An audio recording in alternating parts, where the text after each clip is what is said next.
Alright, g'day, hi and welcome. Thought I'd make a neat little video here. Oh, old body stiff. Oh. Alright, so basically what I'm going to talk about is some violin stuff. Got the big bass there, my mess of boogie in the background. So this is my 1920 Prokop. If you guys have been following the saga of this thing for the past couple of years, you probably get a laugh out of it.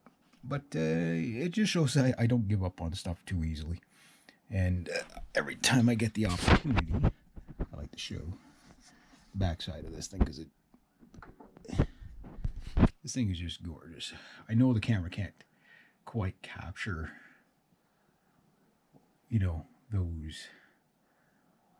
that maple is just wow, just wow. Something else to see. Anyway, so violins. The violin story and the history of violins is something that I've never heard anybody talk about, but one thing that's so fascinating about violins is that the violin is actually a human story. It really is because, okay, this is a 1920 Prokop, okay? What was going on in the world in 1920? Well, in 1920, we were just out of World War One. They were into the the October Revolution. We're now in October, which is the Red October and all that, and basically the Bolshevik Revolution was going on. Not to mention all kinds of other things around Europe was going on, and so the people that would have played this violin when it was first made, and the maker of the violin, this is a Prokop violin, so the people trying to make violins during really unstable times, think of like the French Revolutionary stuff, like the violin makers of that time that actually stayed in France.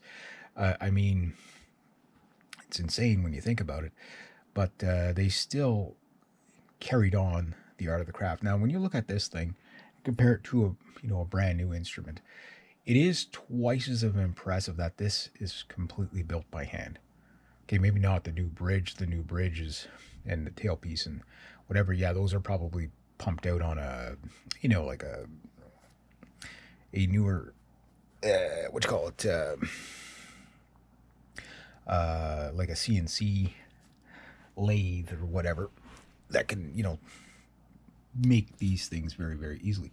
But the rest of the violin is still from 1920, right? It's still the fingerboard, the top, the bottom, the sides.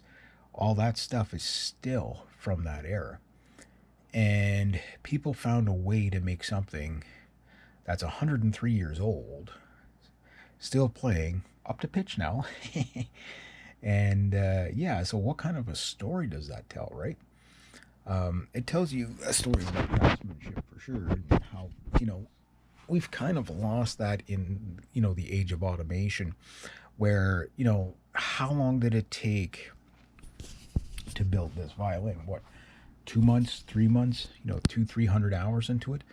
Don't know, right? Maybe this is not the total upper end one, but, it still would have taken a long time to make by hand, no matter what level you would consider it, right? So when you look at a violin like this and look at its age, 103 years old, and you think back 103 years from where you're at the making of this video, and you think of what was going on then, how much concentration would it have taken to distract you from, what was going on in the world at the time versus, paying attention to the, trying to make the best instrument you can make. You know what I mean? So that is definitely a human story.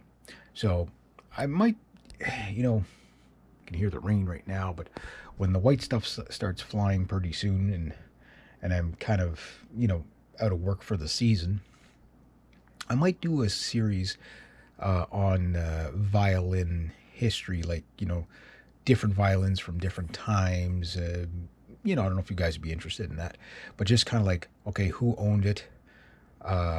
what was going on in the world when that person owned it, what was the fate of that person. And a lot of times when you find a violin, how am I doing for time here? We gotta watch the time. My eyes are so bad I can't see anymore, especially with that glare. But anyway, yeah. But anyway, I'll probably do a video on that.